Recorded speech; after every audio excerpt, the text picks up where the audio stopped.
আজি মই আলোচনা কৰিম প্ৰেজেন্ট ইনডিফিনিট টেন্স অৰ সিম্পল প্ৰেজেন্ট মানে সিম্পল প্ৰেজেন্ট অথবা প্ৰেজেন্ট ইনডিফিনিট টেন্স সম্পৰ্কে আজি আলোচনা কৰিম। সিম্পল প্ৰেজেন্ট হৈছে যে বৰ্তমান কালত কোনো এটা কাম কৰি থকা বুজায়, মানে কোনো এটা কাম কৰা বুজায়। বৰ্তমান কালত কোনো এটা কাম কৰা থকা বুজায়, সেইটো হৈছে সিম্পল প্ৰেজেন্ট।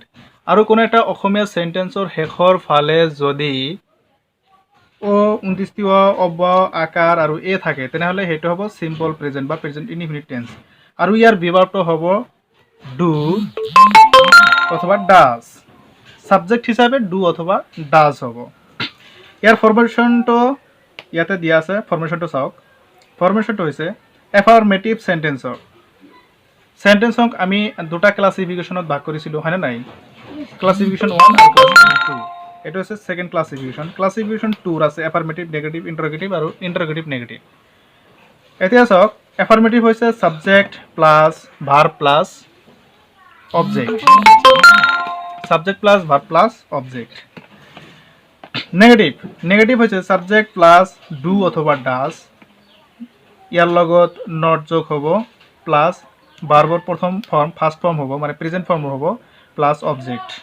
আৰু ইন্টাৰোগেটিভ হ'ব WH কুৱেশ্যনৰ পিছত ডু অথবা ডাজ, মানে WH কুৱেশ্যন হ'ব পাৰে নহ'বও পাৰে, সেইকাৰণে এটা মানে ব্ৰেকেটত ৰাখি দিছোঁ। WH কুৱেশ্যন হ'ব পাৰে নহ'বও পাৰে, ইন্টাৰোগেটিভত হ'ব পাৰে নহ'ব পাৰে। ইয়াৰ WH কুৱেশ্যনৰ পিছত ডু অথবা does plus subject plus verb plus object. Interrogative নেগেটিভত হ'ব WH কুৱেশ্যন প্লাস মানে WH কুৱেশ্যন হ'ব পাৰে নহ'ব পাৰে, ডু অথবা ডাজ প্লাস সাবজেক্ট প্লাস সাবজেক্টের পিছত নট হ'ব, subject plus not plus verb plus object. এটা হৈছে ফর্মেশন। এতিয়া প্রশ্ন হল যে WH কুৱেশ্যন কি? আকৌ WH কুৱেশ্যন আমি জানিব লাগিব। WH কুৱেশ্যন হৈছে what, who, how, why, hmm, when, হোৱেৰ, হুজ আৰু হুইচ। এই 9টা, ইয়াতে কেইটা আছে? 9টা আছে। এই 9টা হৈছে WH কুৱেশ্যন। এই WH কুৱেশ্যন আমি জানিবই লাগিব, মাষ্ট বি জানিবই লাগিব। মই এইবিলাকৰ এতিয়া এক্সাম্পল দিম, এক্সাম্পল দিলেই আপোনালোকে ভালদৰে বুজিব পাৰিব।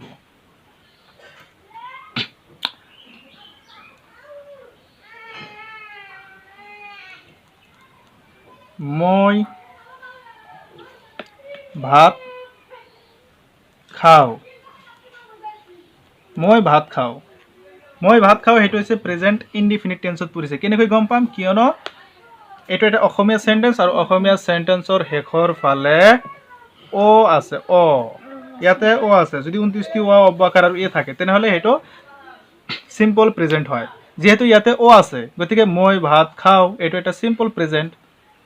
এইটো এতিয়া আমি ইংলিছত ট্রান্সলেট কৰিব লাগিব subject plus verb plus object নিয়ম অনুযায়ী। ইয়াতে সাবজেক্টটো হৈছে মই আৰু খাওঁ এইটো হৈছে ভাৰ্ব আৰু ভাতটো হৈছে অবজেক্ট। তেনেহলে ইয়াতে চাব লাগিব subject plus verb plus object. এই নিয়ম অনুযায়ী সাবজেক্টটো প্ৰথম হ'ব সাবজেক্ট আই, তাৰপিছত ভাৰ্বটো হৈছে খোৱা, ইয়াতে খাওঁ গতিকে ইট, আই ইট ভাত ৰাইস, মই ভাত খাওঁ। এইটো প্ৰেজেন্ট ইনডিফিনিট টেন্সৰ নিয়ম, মানে এনেকৈ বনাব লাগে। কোনটো নিয়ম? Subject plus verb plus object. এইটো এটা ফর্মেশন, এই ফর্মেশন অনুযায়ী সেন্টেন্সটো মেকিং কৰিব লাগে, বনাব লাগে। এতিয়া এইটো হ'ল এফার্মেটিভ সেন্টেন্স। এইটো এতিয়া নেগেটিভ সেন্টেন্স আমি কেনেকৈ বনাম? এইটো রুল অনুযায়ী নেগেটিভ বনাম। আই ডু অথবা ডাজ, আই যেহেতু ফার্স্ট পার্সন গতিকে I does. Not, I does not, verb আছে it, I does not it, sorry I does নহয়, যেহেতু এইটো first person, third person singular নাম্বাৰৰ লগত ডাজ হয়। যেহেতু এইটো হৈছে ফার্স্ট পার্সন গতিকে এইটো হ'ব do, I do not eat rice. Sorry এইটো ভুল হৈছে। প্ৰথমতে এইটো হ'ব কি যে ডু নট, আকৌ এইটো আমি এনেকৈ লিখিব পাৰি don't, I don't eat rice, I don't eat rice. যদি সাবজেক্টত থার্ড পার্সন সিঙ্গুলার নাম্বার হয় তেনেহ'লে হ'ব ডাজ, আৰু যদি থাৰ্ড পাৰ্চন ছিংগুলাৰ নাম্বাৰ নহয় তেনেহ'লে হ'ব ডু। এতিয়া 2 নম্বৰ আৰু আছে, এটা হ'ল নেগেটিভ। এতিয়া যদি ইণ্টাৰোগেটিভ কৰোঁ তেনেহ'লে এনেকুৱা হ'ব ডু আই ইট ৰাইচ। কেনেকুৱা হ'ব? Do I eat rice interrogative. Do WH question ইয়াতে হ'ব পাৰে নহ'ব পাৰে। প্ৰথমে নোহোৱাটোৱে দিম, WH কুৱেশ্যনটোৰ ইউজ পিছত কৰিম। প্ৰথমে এইটো দি আছোঁ যে কিছু মই ভাত খাওঁ, মই ভাত নাখাওঁ, আৰু মই ভাত খাওঁনে। ইয়াতে কি আছে? ডু, তাৰপিছত ছাবজেক্ট, আইটো ছাবজেক্ট। এতিয়া বাৰ হ'ল ইট, ৰাইচটো হৈছে object. Do I eat rice, মই ভাত খাওঁনে। আৰু যদি আমি এইটো ইণ্টাৰোগেটিভ নেগেটিভ কৰোঁ তেনেহ'লে লিখিব লাগিব ডু আই ছাবজেক্ট, তাৰপিছত ছাবজেক্টৰ পিছত not, do I not it rice, মই ভাত নাখাওঁনে। এতিয়া যদি প্ৰশ্ন কৰা হয় মই ভাত খাওঁনে, ইয়াতে লিখিলোঁ মই ভাত খাওঁনে। প্ৰশ্ন কি হৈছে? মই ভাত খাওঁনে। এনচাৰ মই কেনেকৈ দিব পাৰিম? মই ভাত খাওঁ, হয়, য়েছ আৰু নোৰ ভিতৰত যদি আমি এনচাৰ দিব পাৰোঁ, ভাত খাওঁ য়েছ, আৰু যদি নাখাওঁ তেনেহ'লে ন'। যদি য়েছ আৰু নোৰ ভিতৰত এনচাৰ দিব পাৰোঁ তেনেহ'লে WH কুৱেশ্যনৰ প্ৰয়োজন নাই। আৰু যদি এনচাৰৰ ডিটেইলছ ক'ব লাগে, যদি কোৱা হয় মই কি খাওঁ, মই কি খাওঁ, ইয়াতে আনচাৰটো আমি দিব পাৰিম নেকি? যে য়েছ অথবা ন দিব পাৰিম? নহয়, ক'ব লাগিব মই ভাত খাওঁ, ডিটেইলছ ক'ব লাগিব। যদি এনচাৰৰ ডিটেইলছ ক'ব লাগে এনেকুৱা যদি কুৱেশ্যন হয় তেনেহ'লে WH কুৱেশ্যন প্ৰথমতে বহাব লাগিব। ইয়াৰতো যিহেতু এনচাৰত য়েছ আৰু নোৰ ভিতৰত দিব পাৰিম, গতিকে WH কুৱেশ্যনৰ প্ৰয়োজন নাই। গতিকে ইয়াৰ ট্ৰান্সলেটটো এনেকৈ লিখিব পাৰোঁ, ইয়াৰ ট্ৰান্সলেটটো ডু আই ইট ৰাইচ। কিন্তু এই কুৱেশ্যনৰ এনচাৰটো মই য়েছ আৰু নোৰ ভিতৰত দিব নোৱাৰোঁ। মই কি খাওঁ, য়েছ। যদি কয় মই কি খাওঁ বা তুমি কি খোৱা, কোনোবাই ক'ব নেকি? য়েছ নকয়। কি ক'ব? যে মই ভাত খাওঁ, অথবা মই আপেল খাওঁ, অথবা মই ৰুটি খাওঁ, এনেকৈ ক'বনে নাই? সেইকাৰণে যদি এনেকৈ ডিটেইলছ ক'ব লাগে তেনেহ'লে WH কুৱেশ্যন বহাব লাগিব। ইয়াত কি কৈছে? কি কৈছে নহয়? যদি কি কৈছে তেনেহ'লে ইয়াতে কিৰ ইংৰাজী শব্দ হৈছে হোৱাট, ইয়াতে হোৱাট বহাব লাগিব, আৰু বাকীখিনি ছেম এনেকৈ বহাব লাগিব। হোৱাট ডু আই ইট, মই কি খাওঁ। হোৱাট ডু আই ইট, ইয়াতে হোৱাট ডু আই ইট, মই কি খাওঁ। এতিয়া যদি কোৱা হয় মই কেনেকৈ ভাত খাওঁ, মই কেনেকৈ ভাত খাওঁ, তেনেহ'লে কেনেকৈ ইংৰাজী হৈছে হাউ। তেনেহ'লে হাউ ডু, ইয়াতে অকল হাউ দিলেই হৈ গ'ল।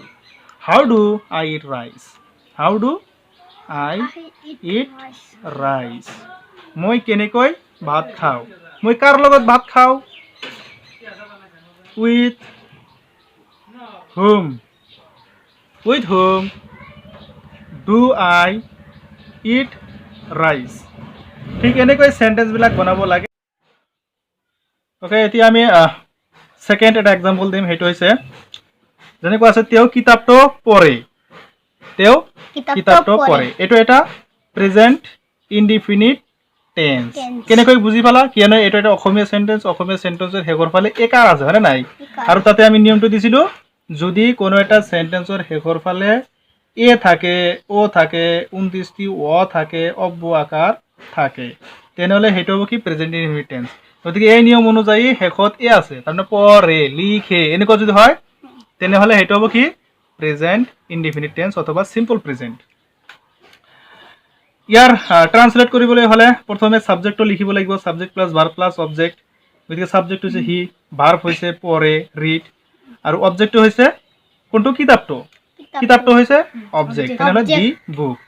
এইটো হ'ল এফাৰ্মেটিভ। এতিয়া নেগেটিভ কৰক। নেগেটিভ কেনেকৈ কৰিব?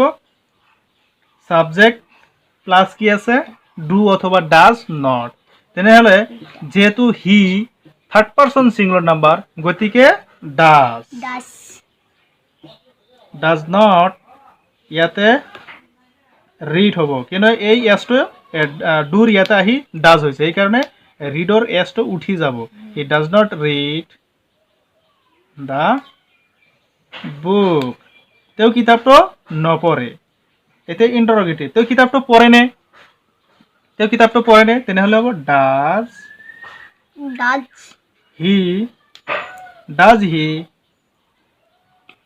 ৰিড দ্য বুক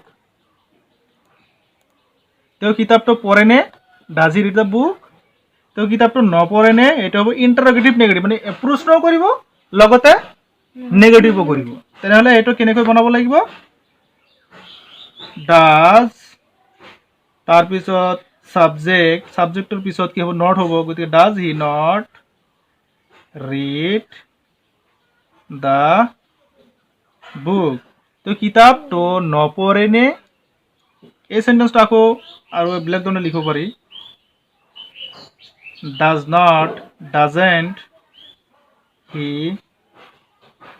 ৰিড এই নটটো ডাজৰ লগত দিব পাৰি এই নটটো ডাজৰ লগত একেলগে লিখিব পাৰি does not he read the book তো কিতাপটো নপঢ়েনে এতিয়া যদি প্ৰশ্ন কৰা হয় তেওঁ কি পঢ়ে তেনেহ'লে ইণ্টাৰগেটিভৰ আগত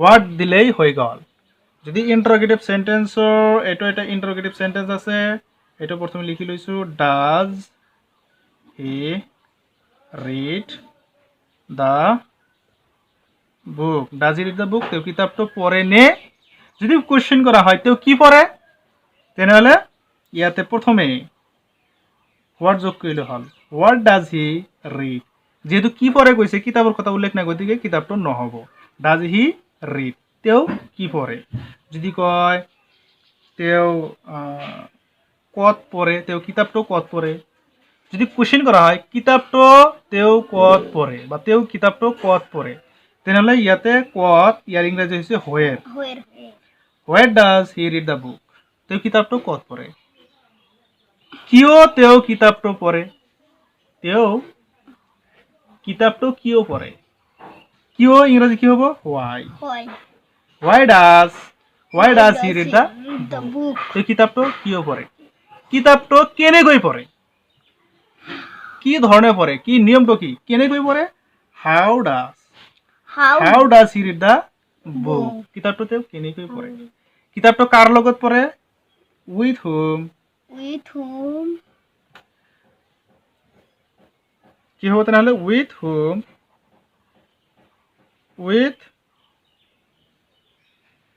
হুম does he read the book এনেকৈ ক'ব লাগিব তেওঁ কাৰ লগত কিতাপটো পঢ়ে যদি কয় কোন সময়ত কিতাপটো পঢ়ে তেনেহ'লে কোন সময়ৰ ইংৰাজী হৈছে at what time does he এইটোৰ লগত এনেকৈ ক'ব at what time does he read the book তেওঁ কিতাপটো কোন সময়ত পঢ়ে এতিয়া যদি কোনোবাই কুৱেশ্যন কৰে তুমি কি পঢ়া তেনেহ'লে মানে ট্ৰান্সলেট কেনেকৈ কৰিবা তুমি কি পঢ়া হোৱাট ডু ইউ ৰিড যেহেতু কৈছে তেওঁ কি পঢ়ে হোৱাট ডাজ হি ৰিড তেওঁ কাৰ লগত পঢ়ে with whom does he read the book তেওঁ কিয় কিতাপটো পঢ়ে why does he read the book তেওঁ কিতাপটো কিয় পঢ়ে ঠিক এনেকৈ প্ৰেজেণ্ট ইনডিফিনিট টেন্সৰ গোটেইকেইটা সেন্টেন্স মেকিং মই শিকাই দিলোঁ এনেকৈ আপোনালোকে সেন্টেন্সবিলাক ভালকৈ মেকিং কৰিব আৰু প্ৰেক্টিছ কৰিব এনেকৈ প্ৰেক্টিছ কৰোঁতে এদিন আপোনালোকে ভালকৈ ইংৰাজী শিকিব পাৰিব ইয়াতে চাওক এফাৰ্মেটিভ সেন্টেন্স বনাইছোঁ নেগেটিভো বনাইছোঁ যদি নেগেটিভৰ জৰুৰত পৰে কেনেকৈ বনাব ঠিক এই নিয়ম পদ্ধতিটো বনাব আৰু ইয়াতে কুৱেশ্যন বনাইছোঁ কুৱেশ্যন কেনেকৈ এটা মেকিং কৰিব লাগে প্ৰেজেণ্ট ইনডিফিনিট টেন্সৰ কুৱেশ্যন গোটেইকেইটা ৰুল ৰেগুলেশ্যন ফৰ্মেশ্যন চবকেইটা শিকাই দিছোঁ গতিকে আপোনালোকে এই নিয়ম অনুযায়ী ভালকৈ শিকক আৰু পঢ়ক ষ্টাডি কৰক প্ৰেক্টিছ কৰক আপোনালোকে ভালকৈ ইংলিছ ক'ব পাৰিব so' thank you so' much for ৱাচিং দিছ ভিডিঅ'